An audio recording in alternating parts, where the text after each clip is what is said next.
And we're live with our 247th episode of Absolute AppSec.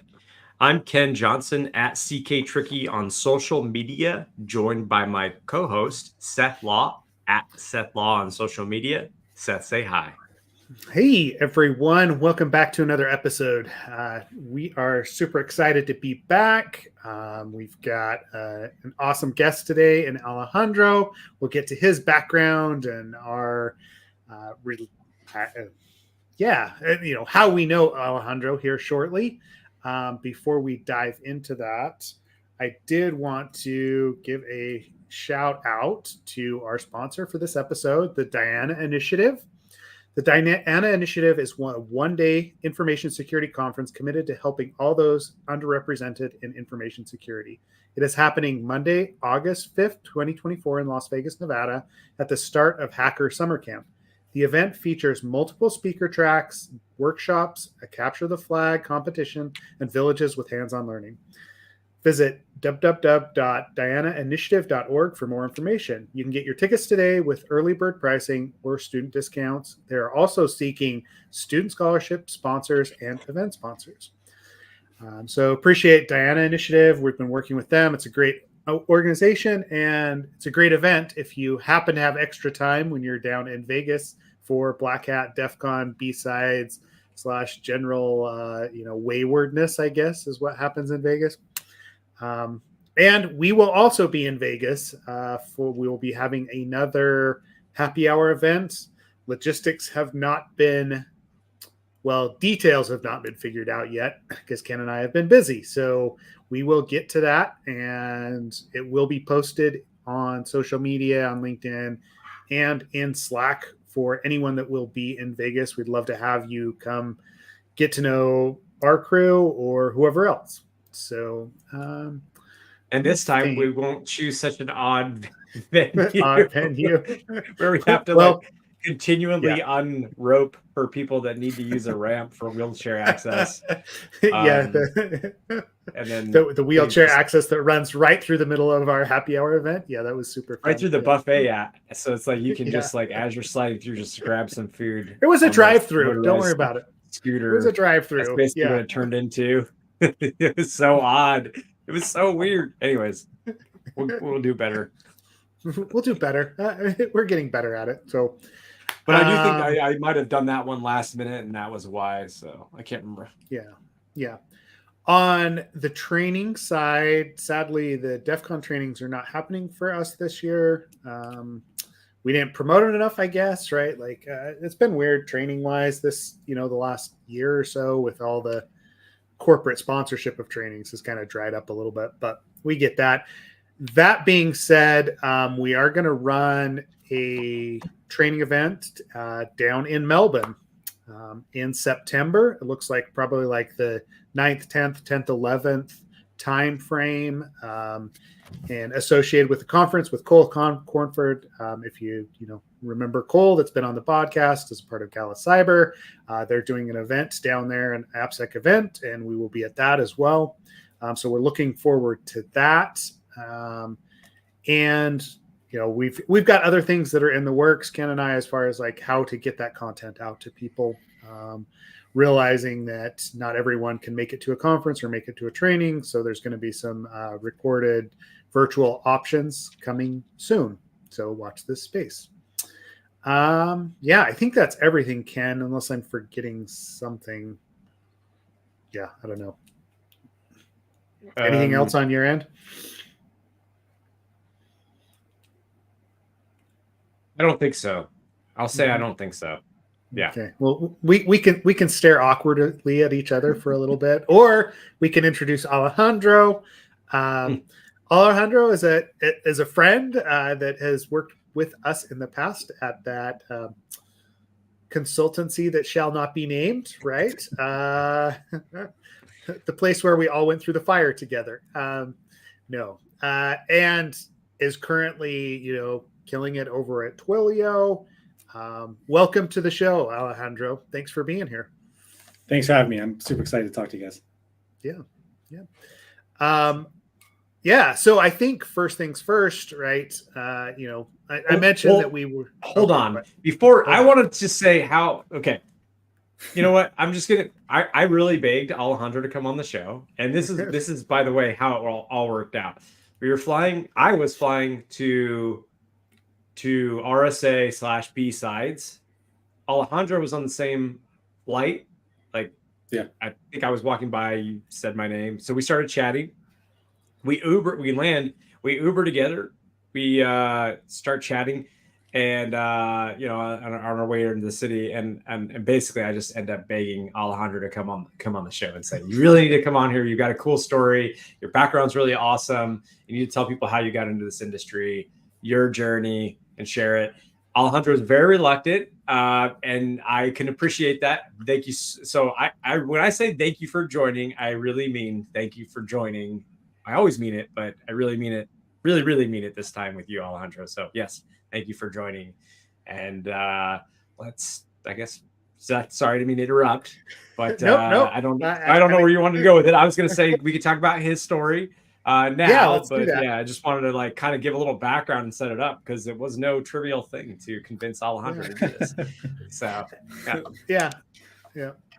And we realize, right? Like, I mean, Ken and I, we're 250 episodes in, and are kind of used to the cadence and being a little bit more public. So we appreciate it when people are willing to come out and give us their background and help everyone else understand, what life is like in the trenches. I mean, I think that's what we appreciate so much, right? And so let's get into that, because I mean, I know when we started working together.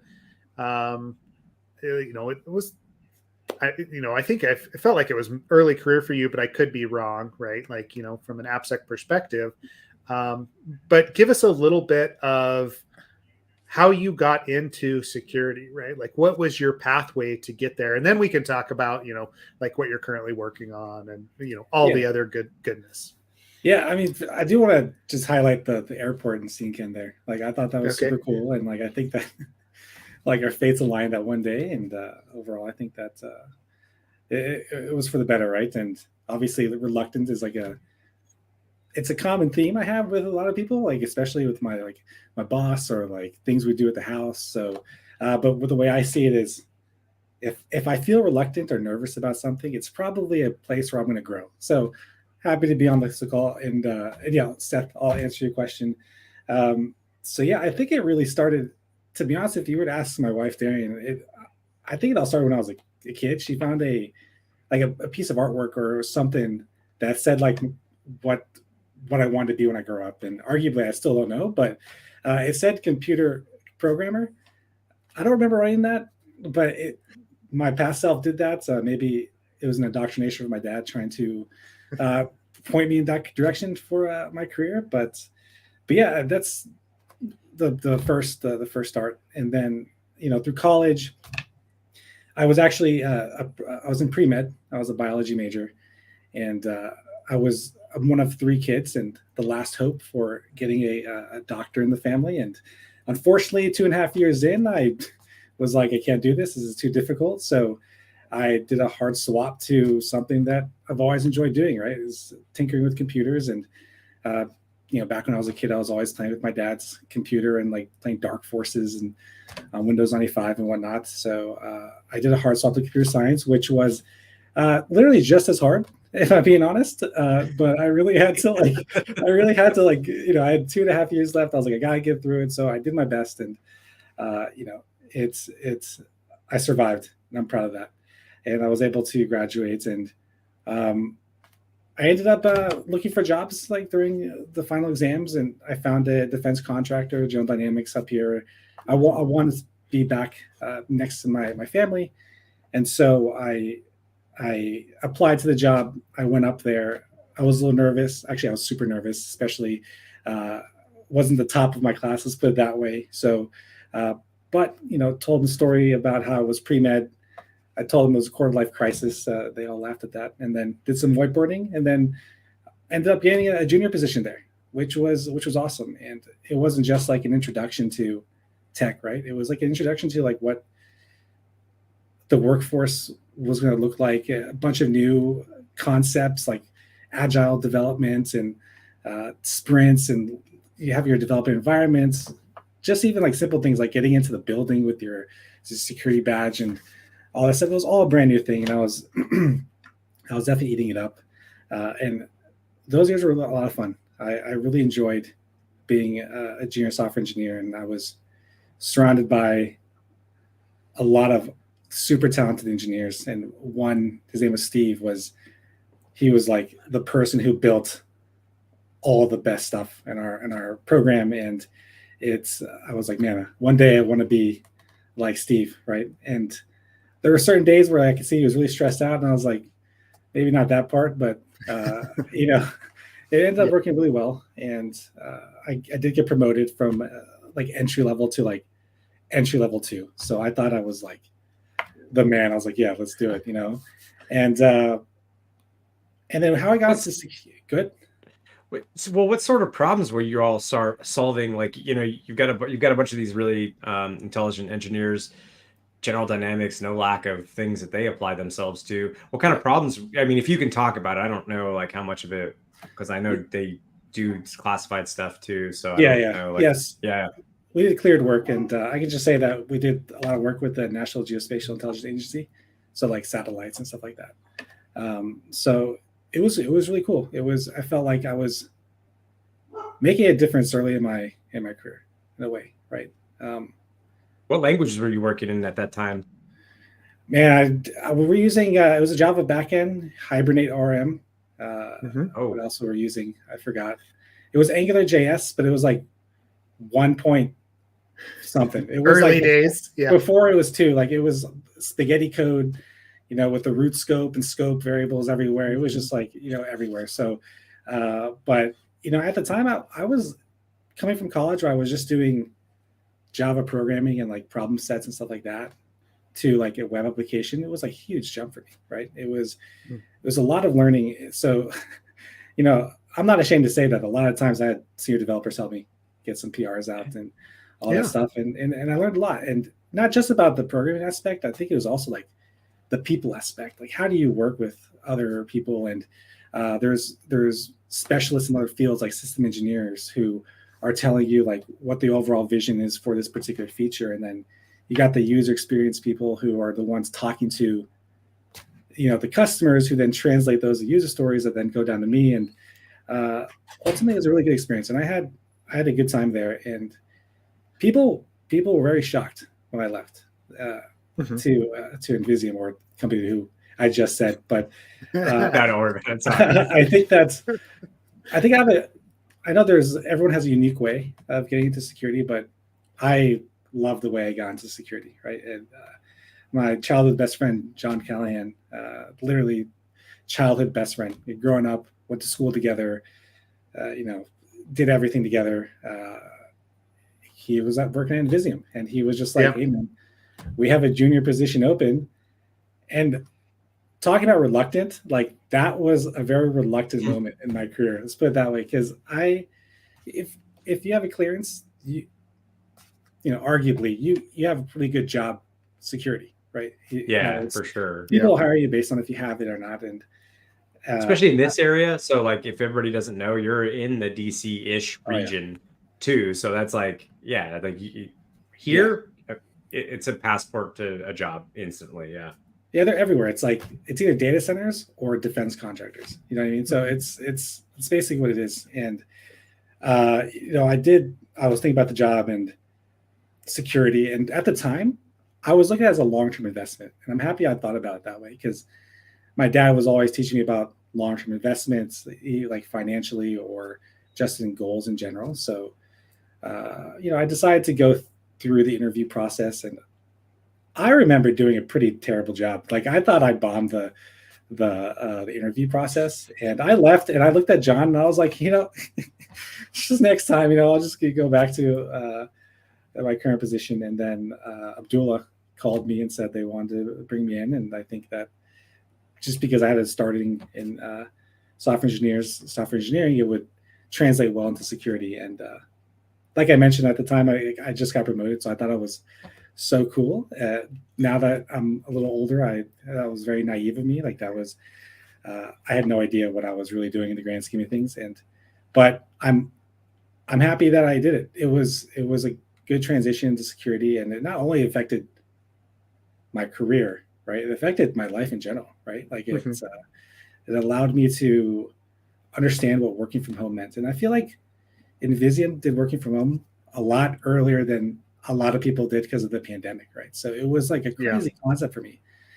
And just like the culture, the work culture was different, right? We went from like a contracted, secure place to a small office in Herndon that had MacBooks, and it was like painted walls and snacks. Just like, I was like, whoa, pool table, the infamous pool table, pool table debacle. Oh, that's a good story. I mean, we went to my parents' house to get the pool table. Did I tell you that? I remember this. Yeah.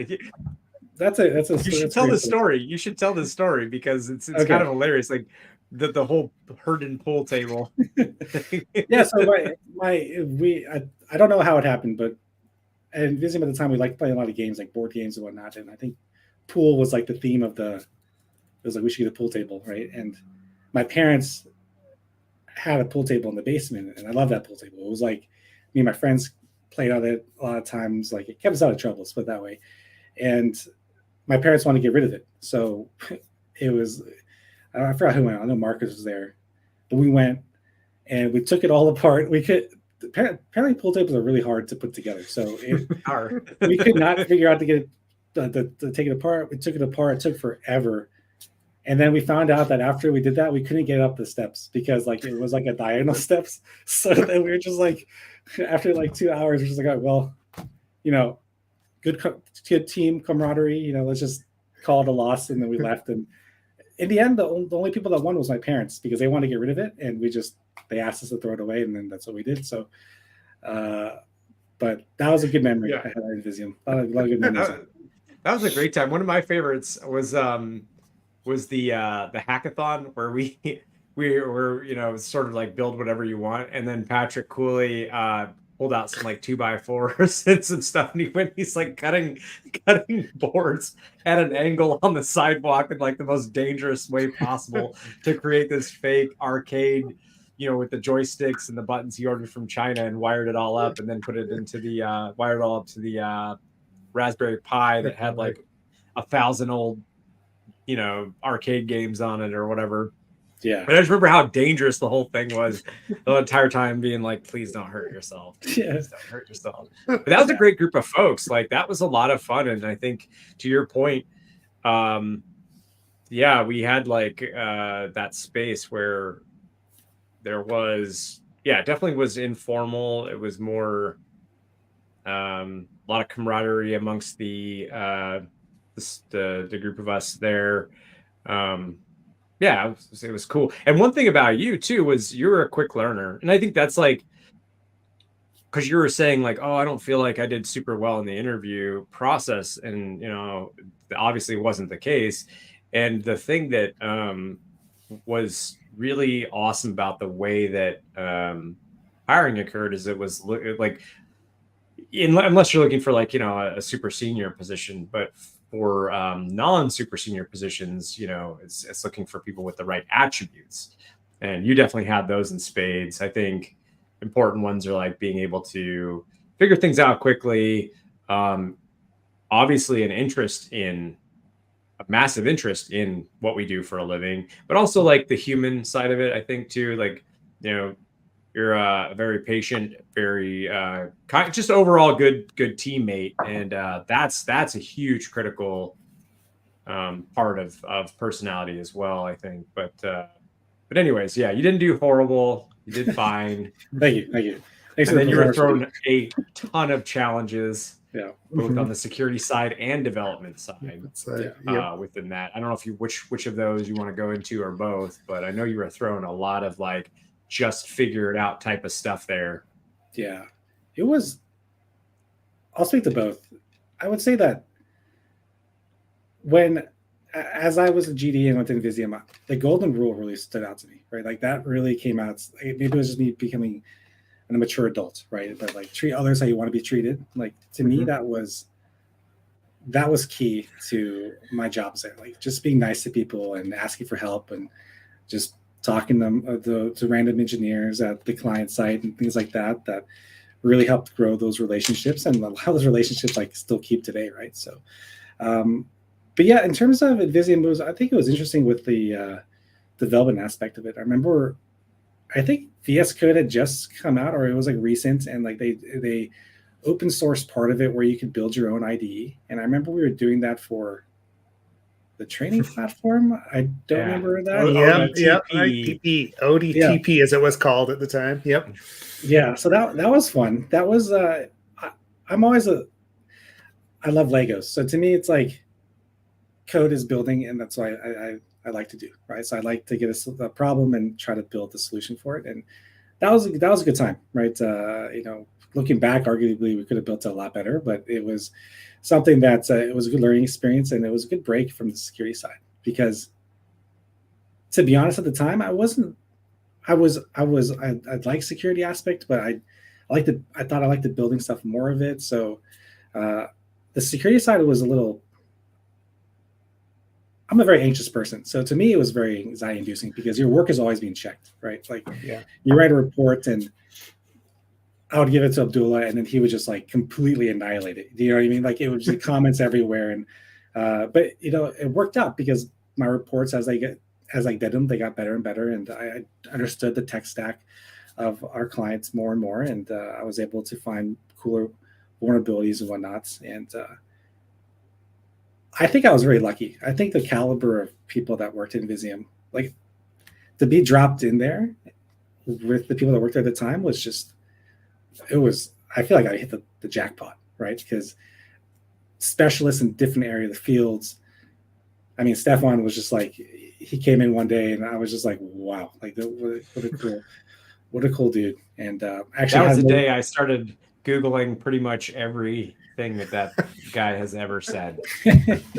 Yeah, but I had him over for tacos with him and his son at my house, so it was that relationship built out, and we reach out to each other every once in a while based on like kids' birthdays and whatnot. But overall, like the security aspect of it was, I was still trying to figure myself out and as a career, right? So I wasn't the biggest fan of doing the assessments, but I was happy I did it because it really built out the rest of my career. Yeah, and I know that's personal to you. Yeah, in a good way. Yeah. Well, and I did want to highlight that, right? Like, I mean, we've had quite a few people even on the podcast, right? Like, it goes back to Ken, you remember like Neil Matatal, right? Like coming on at Fishnet and then deciding he didn't like the security, or he wanted to build things, right? Like he didn't like the only like this, I'm going in and tearing stuff down. I want to build up like this was pre-product security days, like when we really thought about it in that way. And so he kind of switched careers. And I remember just being like blown away. I'm like, oh, wait. There's like another option here, right? Like it feels like this is the only like application security thing that we have. But as it's grown since then. But I did want to highlight that is that those feelings of being watched and like the anxiety inducing trends of doing like, I mean, we talk about this in the course as well, Ken, right? Like you got to be kind to yourself when you're the person looking for bugs in code, especially code that's been poured over, or an assessment or an app that's been reviewed by security professionals multiple times. Yeah. Because the likelihood that you're going to find something is pretty low. And if you tie your personal worth to, can I find a bug in this code? It's going to be rough. Right. Yeah. Like you got to be able to separate like what you've done from like what the results actually are. Right. Like, there's got to be something that's there. So like, I really appreciate that. Cause I mean, to be fair, to be honest, like I still feel that on a like, weekly basis when we're delivering reports to clients. I'm always like, did we do enough? Right. Yeah. Is the constant, right? Like tickle in the back of my mind. So. For sure. And a lot of these companies have bug bounty programs. Mm-hmm. If you're given a massive code base It's not narrowly scoped. It's just like find the biggest whatever you can find. It's like, well, cool, I'll do that. I'll take a risk-based approach, but there's always that possibility with that much code that I cannot review all of it, and I'm going to focus on what I think is the most important bits. There's always a chance your bug bounty program is going to have a report, or there's going to be some external other thing that comes up, or somebody just randomly tells you about it, or you find it internally. There's always that pressure there every time you do an assessment, especially on those larger code bases that aren't narrowly scoped. It's always tough. But I do have to say the benefits of writing those reports, my writing got so much better in those almost 3 years at nVisium. Like, I was never a great student in K through 12, like especially English. Like, I really had a hard time having the correct grammar, right? And that's like that catalyzed. Is that the speaking of grammar? It was a catalyst of me becoming a better writer, right? And I still use the same basic stuff that I did for those reports today, like from writing a JIRA ticket. So that carried on to now. And same with the relationships I have with the developers, because a lot of times you give a report to the developer and they're like, what the hell? You know, like now they have to stop and look at this, whatever high vulnerability that was reported. Then you have to, then the people aspect comes into it, right? Like a lot of times it depends on like where they are in their sprint, or if they're like at the end of their epic or whatever it is, like they're not really receptive sometimes, right? So you have to really communicate and compromise, and those skills also translated to where I'm at today. So, but yeah, after nVisium, to be honest, I was like, I'm not sure I want to be in security, right? So I found a local shop down the street, Softrams, where they were looking for a front-end developer that did Angular, right? So I did a lot of Angular when I was at nVisium, and I was able to get the interview process, and I joined. And so I was a dev lead for a team of like 3 for about a year and a half there, and I had a great time. It was fun to build things. It was fun to get a new feature and then design it out on the whiteboard with your teammates and figure out like what solutions we're going to use, and if we wanted to do something new. I think Angular at the time, we were using Angular 4, and we were using reactive components weren't being used yet, which is like you move all your logic to the component file itself rather than being the HTML template. And I was like, let's do it this way, you know. And it was cool because we were able to learn those things and build it out. And that was my first aspect of leadership, some sort of leadership, right? And I didn't really know what I was doing in terms of leadership, but I just knew that if I was kind to them and I would get in return, and that it would be better for us to work together and whatnot. So, and I also ensured that I was also in the trenches with them. So I would take like the hardest stories, right? Like the 8-point stories, and develop my skills that way as a developer. But then the CTO was aware of that I was a security consultant beforehand. So he's like, do you mind doing like an assessment on the app you're working on? And I was like, okay. So I did that, and it was weird because we didn't have nVisium, all right, and So I would use like, I think Google Docs, or I think like a Markdown document, I don't remember, found a good list. And then they're like, okay, well, you're not going to be moved to the security team. And I was like, I didn't know there was a security team. They're like, well, now there's one. So now you're there. And I had a boss Bill there, and we spun up the security team at Softrams, and ended up being back in AppSec, even though I was very hesitant to do that. Well, did you find anything good during your assessment? It sounds like you did. If you took over or went on, did you take over security? Is that what? No. So I was like the first security engineer. So I had a boss, gotcha. Right? But like they put me on this new team, and I think my boss came from the DevOps team, right? And so like he had an interest in security. Not sure if that's completely accurate, but yeah, there's some good things there. I'm not going to disclose them, but it was something that don't disclose them. They moved me into that team, and it was, again, in a place that I had no idea what I was doing, right? Because it was like, okay, now you're part of the security team that's internal. It's also a government contract. So like, what is like, where's the line in the sand drawn? Like, what can you and what you can you not do? And learned a lot there. And that actually started me to do open source development. So I wanted to build my own reporting mechanism, and that's when I built Bulwark, which is not maintained anymore. It's not there, but it was a good opportunity for me to get into the open source community. We had a couple active contributors, which is cool, but it was just a way to be able to write reports, but in a way that you can have different teams, and each team had all their assets and their own reports and all that aspect of Jira integration. It was really cool. I had a great time building it, and we open sourced it, and yeah, that just got me to the next opportunity. So it's been quite the roller coaster between security, dev, security. It's kind of going in between that, and now it's I feel good.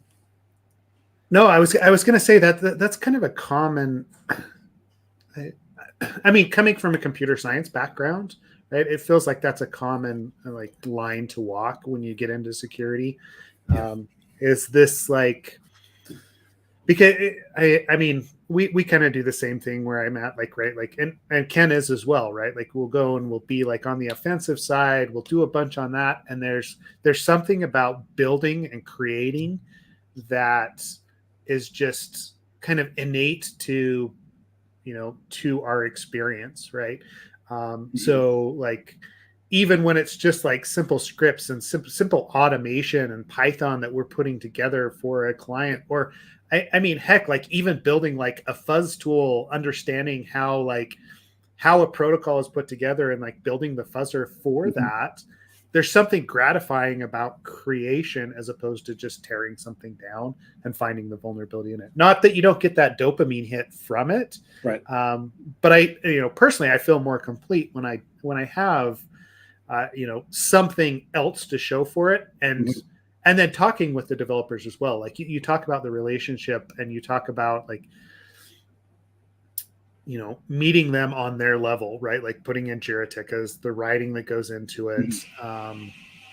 Like, I mean, it's enjoyable, right? Like, and I think that's all I was going to say there is like, I understand where you're coming from, because that is enjoyable.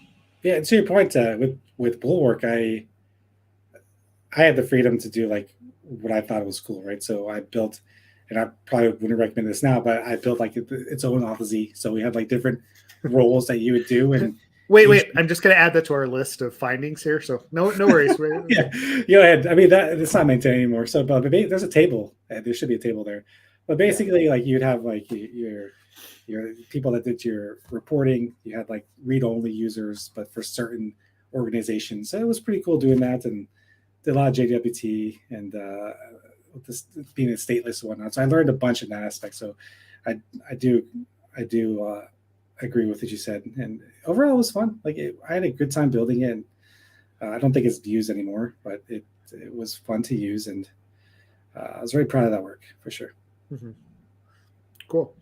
Well, okay, so Softrams, you built Bulwark. Yeah. Okay. Now, I mean, I know you've moved on, right? You're over at Twilio. We love the team over at Segment/Twilio. Like, obviously, we've had, multiple members from that team, on the podcast over the years. Yeah. So what took you there specifically? I don't remember what took me there. I think John posted it. It was like a job posting on Slack or whatever, and it was actually for Leaf's team, security people's team, right? So I went for that job first, and unfortunately, I didn't get past the coding round. It was very intense, like the leak code with all the people on the call. So, but Leaf, being the good person that he is, he saw beyond that, right? And he actually recommended me for at the time the AppSec program, which was led by Jeevan, and I did the interview process over again, and it's to be honest, I didn't think I was going to get that one either, because at the time there was like a threat modeling portion of it. I had never threat modeled before that, so I had to study for that aspect. It was for an entry level position, so I've always kind of hovered on that entry level, mid-entry level, because I'm like trying new things and whatnot, and ended up getting the job there, which was awesome. And in terms of growth, like career growth and just personal growth, like if it was like exponential growth from there. There was there was so much new stuff that was happening, and that I had to learn all of it, and it was a little overwhelming at times, but it was a great opportunity for growth. And when I joined Twilio, I had already acquired Segment, but everything was still isolated. So I was on the Segment AppSec team. There was a Twilio ProdSec team, but we had not transitioned from one to the other yet. So it was me, Peter, Ariel, and Jeevan, and yeah, we started there, and it was a lot to take in. I mean, never did a bug bounty program before, so that's when nVisium came into play, right? All the stuff I learned from there. Segment had a pretty good vulnerability management system. I think Eric Allett has a good talk at the time for that particular thing that Ariel then evolved into what is democratized vulnerability management that she presented at B-Sides SF. That evolved into Twilio, and then, it was... That talk, by the way, was like really good. Like, she's a great speaker. Oh, yeah. Really, for sure. Really great speaker. Sorry, the presentation was... distract, but... No, it's all good. The area for sure. Mm-hmm. Yeah, the quality of the presentation was great, but it was like, I think she said it was that... Am I wrong here? Where she said that the story took like place over 6 years or something like that to like explain the whole how they democratize security. I don't know. I mean, I could be wrong there, but I feel like it was like a long tail, multi-year breakdown. Yeah, and that I'm not sure. Has she been the podcast? I think so, right? But if not, then I need to get Ariel on. Yeah, actually, I don't know, but I don't think we've had Ariel on yet. But anyways, we had that aspect. Yeah, good. No, it's just very interesting to hear all the different things that were done at Twilio. So I'm going to leave it there because I don't want to spoil anything you might say. No. So yeah, it's a bug bounty. It was the vulnerability management system where we'd have to write the vulnerabilities, which I used my writing from nVisium days, right? Make sure I have a solid impact and likelihood statements, resources, problem locations, detailed descriptions. Like, I did my best to write quality tickets, which ended up being a saving of time, right? Because you give more information and more context to the developer, they less questions asked, and solutions are built out, right? And then, but with the second aspect, it was everything was brand new to me, because before working in contracting and also the consulting, it was, you have like your scope and rules of engagement and like what you can and can't do, and there's certain things you can deploy and whatnot. But at Segment, it's like, here are the tools available to you. If you need to do something, here's what you can do, and then you're on your own, right? And so that aspect was brand new to me. Like, the fact that I could just go out there and utilize the tools that have been built by our developer enablement team and all that stuff, and build that cool tools. So it was definitely a lot of deep dives. Let's put it that way. Jeevan always told me to do a deep dive into something, and it was like, no experience with design reviews and threat models. Like, here's like 10, drop me in there, and then obviously he'd be there to support me and all through it. But it was definitely, it was eye-opening for sure.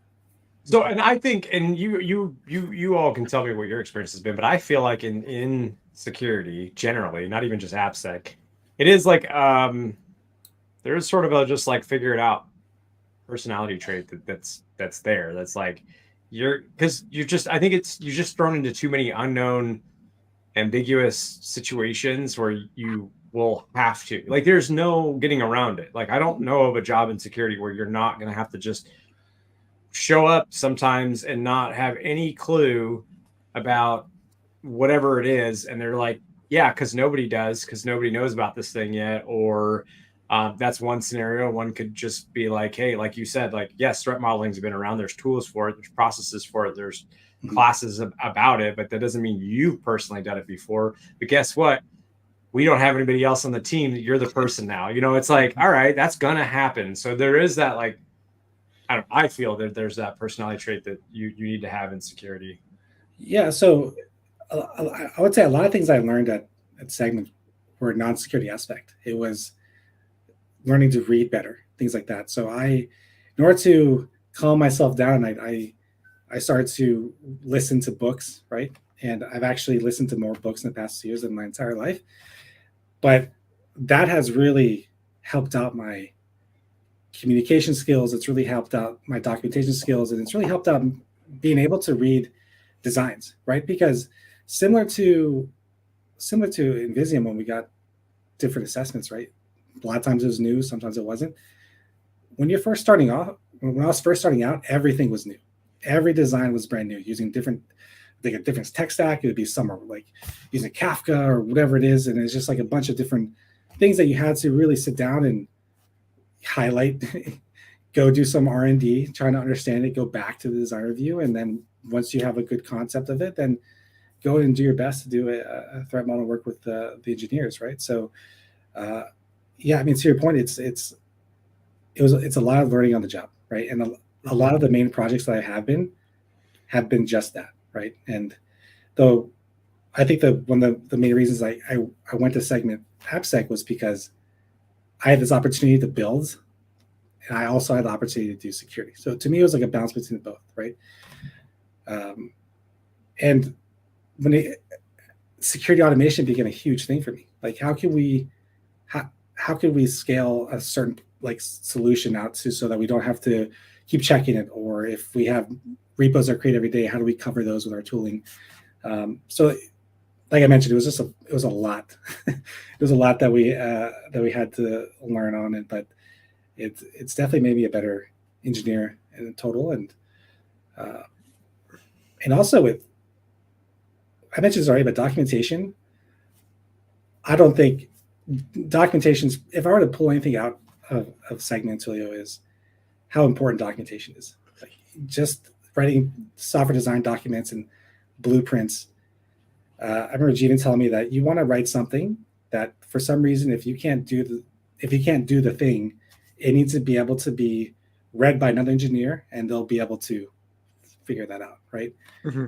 And so I really relied on these design review or design documents and blueprints to get my point across sometimes, right? And to go through and see if I'm on the right track. Because it's one thing to talk to somebody. It's another thing to be like, hey, do you mind like taking like 30 minutes to read this? Give me your thoughts. And there have been times where I got a project and I did a design review or a design. I turned it in all confident and whatnot. And then Jeevan would be like, no, let's think about it another way, right? And then I have to go back and rewrite it. But then at that time, you're already an expert at something you haven't even built yet, right? So if people ask you what you're going to do, you know where you can link in the document or you can explain it. And that's why I tell my teammates a lot. I say like documentation, just like if you need to do something or have something to say, just like put it on paper, and it'll then help us out in the future, and it'll help you with your features. I mean, that's an interesting view or aspect into like just engineering in general, right? Like, or maturity of engineering, right? Yeah. As far as, and I mean, maybe I'm a little cynical because I run into so many startups where documentation is just like the last thing that they think about. So I can't tell you, like, I mean, I always joke with, Justin about it, who works with me, right? Like whenever he asks me a question about like, well, how is this actually accomplished? My first question is always like, well, what does it say in the documentation? And he's always like, I knew you were going to ask me that. And I was like, well, then go read the documentation first, and then like, let's have this discussion. Yeah. But, as a developer, as someone, like who's like dealing with a lot of companies, I feel like we suffer on that side extensively. So finding organizations where it is actually well documented and up to date is the other thing. It's like, finding that diamond in the rough as far as being able to understand, distill an application down quickly, and then and then use it. I mean, half the time it feels like most of the vulnerabilities, especially from a code perspective that we find recently, are because the documentation wasn't up to date or the developers didn't update it. Yeah. And so they left deprecated code in the application and APIs that were accessible and right, like we see it there, but it's not in the documentation reflected to the customer. It's still accessible, and so it doesn't have the authorization that was built into the new features or whatever it is, right? Like there's a lot of good stuff to discover there, because the organization isn't necessarily as mature as what you are dealing with over at Twilio and Segment, right? Like, and I remember this from working with you guys in the past, and even talking with Jivan. You come at it from a very mature perspective. That, again, I don't, like 90% of the companies that I walk into, I don't necessarily see. I mean, you probably did see that at General Dynamics though as well, if I'm not mistaken, right? Like being such a mature organization. Yes and no. From what I remember, it was a lot of spreadsheets with requirements, right? And those are kind of hard to go through each line by line, right? But when you have like a standardized template for one particular thing, it makes it easier to read, right? So we have like a concept of on our team called one pagers, where it's like, I have this idea, right?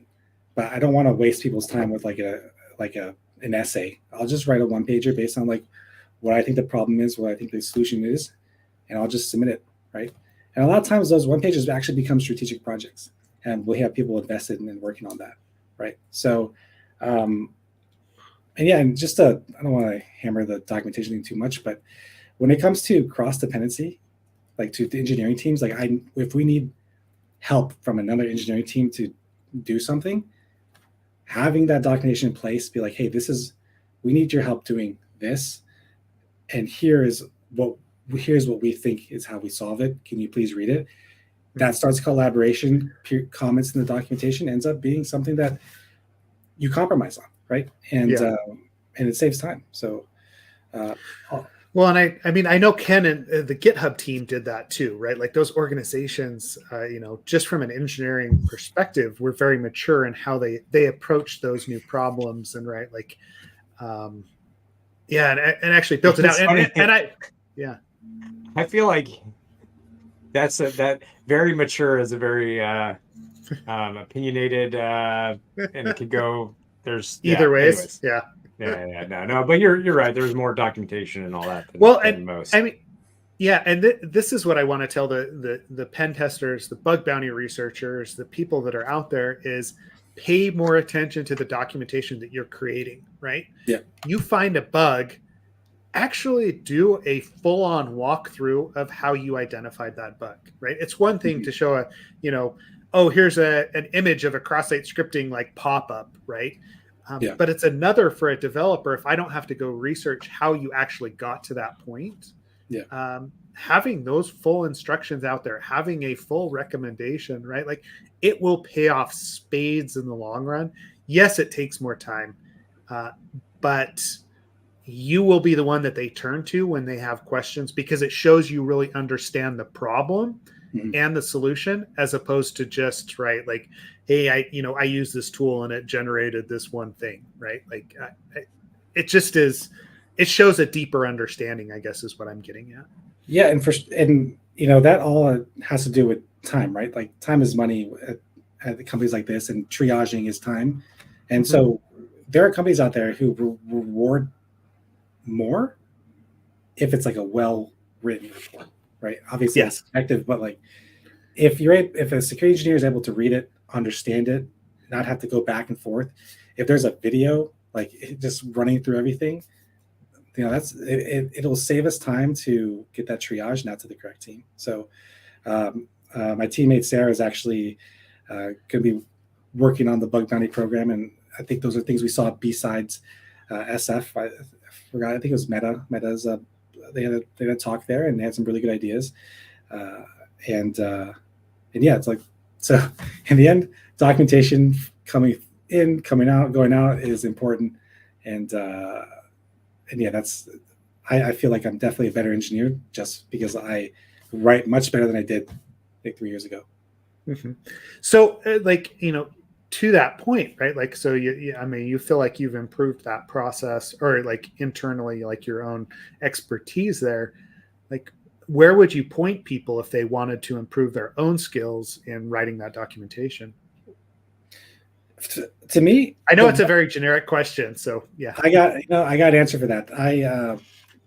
A former teammate of mine, Louis Barrett, I believe he had like a journal, and I took that idea, and every single day at work, I write something down in my journal. I do 6/11/2024, my thoughts, right? And not only is it just like what I have to do today, it's how I'm feeling, what I did yesterday, what accomplishments I did, what I have to do in that particular day or hour, whatever it is, meetings. I just write it all down, right? I write it all in my journal, and that will it helps you prioritize better. Prioritization is super important. And so you don't waste your time doing things you don't have to do. That's where I started. And that slowly evolved into, I want to get my point across about something. I'm going to jot down some notes. And then that became a more structured way of doing it. Then a one-pager happened, and then a blueprint happened. So I would start small. Start with the journal. Even if it's not even about work, it's just about how you're feeling. To me, that's just a great way to start. So yeah, I do that every single day. Cool. Are you using like a journaling app? I mean, no, I use notes. Notes. Okay. Yeah. No. This is it, right? Like I know we've kind of gotten away from this idea, and Ken and I have mentioned it before, right? Like you want to get back and like actually produce something, be a little bit more, public. Then like generating like content on a regular basis, right, is one of those ways that you can improve things. I look at like early blog posts that I did in my career, and now I kind of shudder at it because it was early in my career and I was inexperienced. Mm-hmm. But that being said, those putting that down, like even if it's just for you, getting those thoughts out, actually there's something, again, it's the whole creation idea. The more that you do it, the better you're going to be at it. Yeah. No, and then it also like will build out to other things too, right? So, it's just a simple README. My teammate, Steven, he has awesome documentation, especially when it comes to READMEs. And I remember I go back to his README all the time to do something, right? And I've gone to the point where I just like straight up copy paste from his, and I'll put in my README and then I'll update it to be in the context of what I need to do. But just that, right? Rather than going to ask him, or rather than go, spend time to figure out the answer, just that itself saved 5-10 minutes of conversation. I was able to get the job done, right? Additionally, like when it comes to, we have on-call. So on-call was brand new to me. Like that was also a new thing that happened to me that really got my anxiety going, right? Like, oh man, I hope I get paid, like things like that. And but having run books, it just makes things a lot easier, especially if you have new engineers onboarding to your team. The first day they're on call, especially if they've never been on call, they're probably going to be nervous. They're going to ask what to do, and you just give them, hey, here's the on-call run book. This is all the things they need to do. If something happens, this is what you need to do. Contact this particular team or whatever it might be. And just having that, at least for me personally, does wonders mentally, right? Just knowing that I have a manual to go to and I'm not just running around, right? So it really helps out in more ways than you think. Mm-hmm. Yeah, I mean, and that was another thing that I was just, I mean, you brought up in my mind, right? Like, was this idea of what is it that you would want to have, right? Like from a README perspective or whatever else it is, if you're coming into this task with no experience, right? Or to this project for the first time. Mm-hmm. And again, right, like I'm pretty cynical because I don't see a lot of that. I missing documentation, missing READMEs, or for what's going on in code in an application it's a daily struggle, from my perspective. And so I'm trying to I'm trying to relate as far as, right, like, okay, how do I approach this, or how do I get an organization to this point if I'm coming in as a third party? Because it's really difficult, right? Like like I ask, but that's all that I can do, right?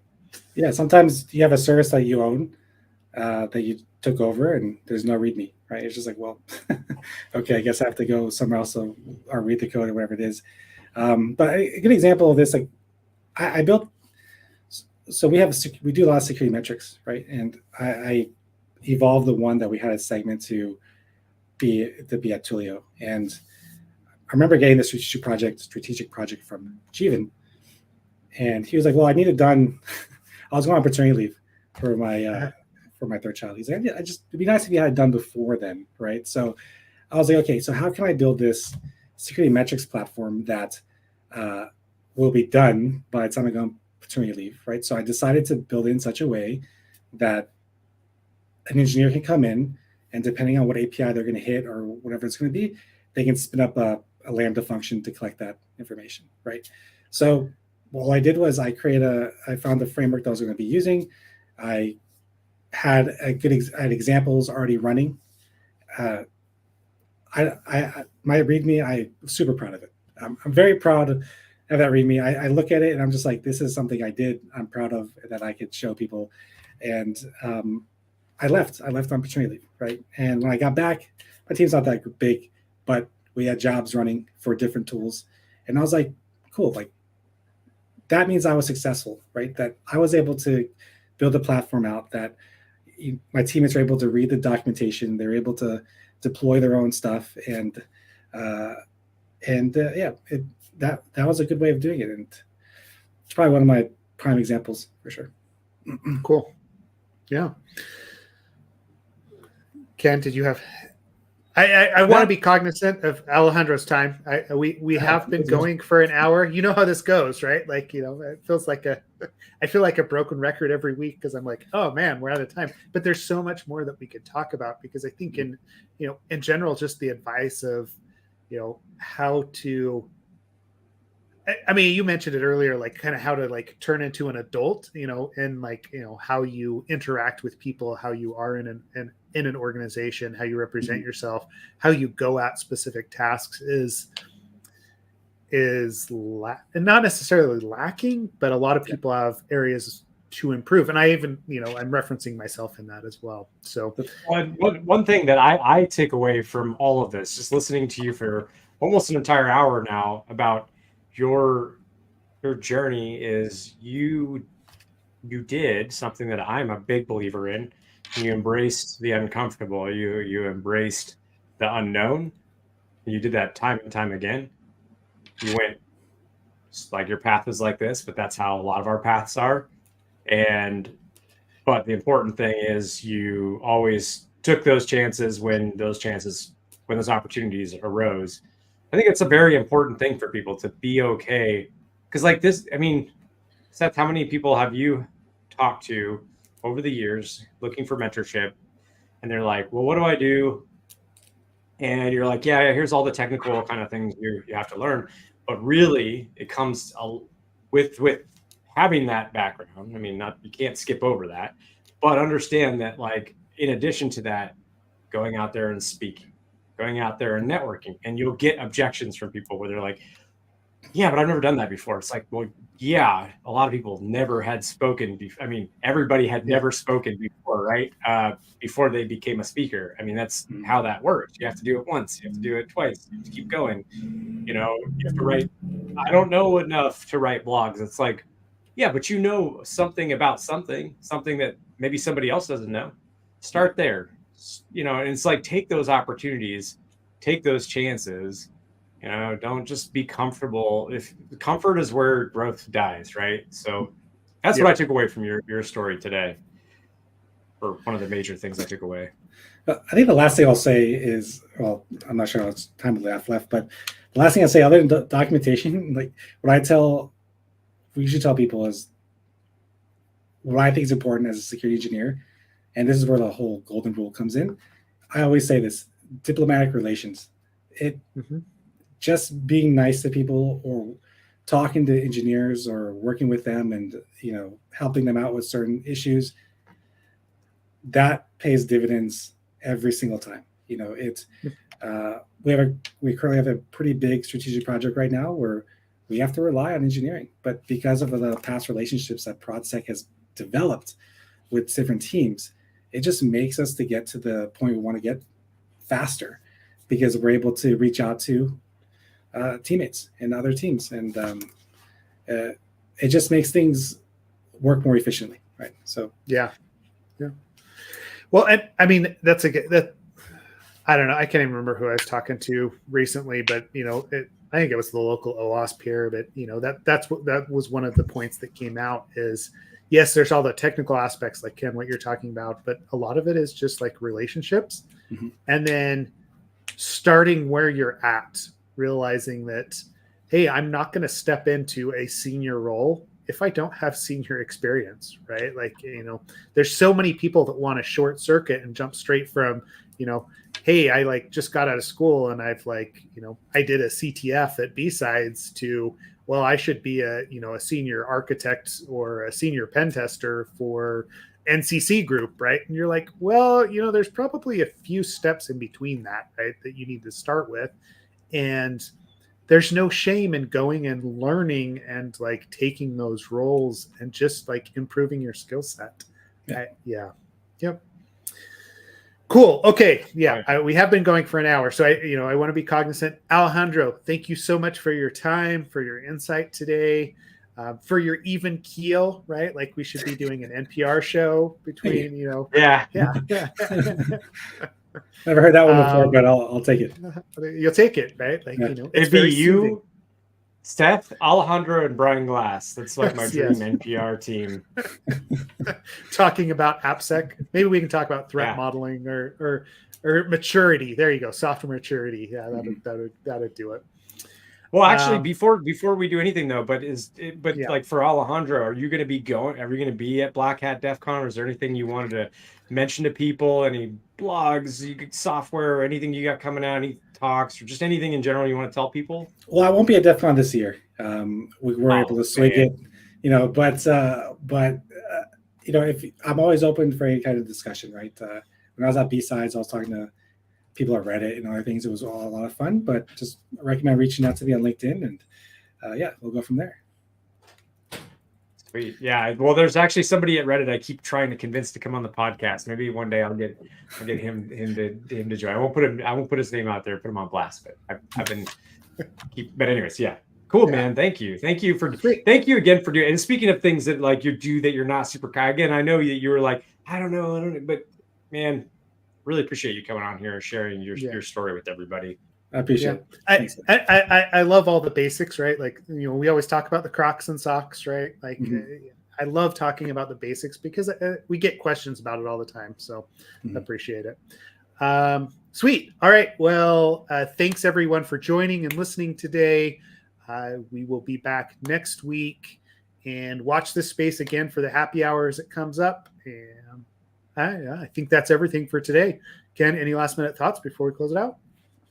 Yeah, I guess the one thing I'd say is I didn't mention this, but last week I did a keynote at Cloud Security Partners summer series in here in local Virginia.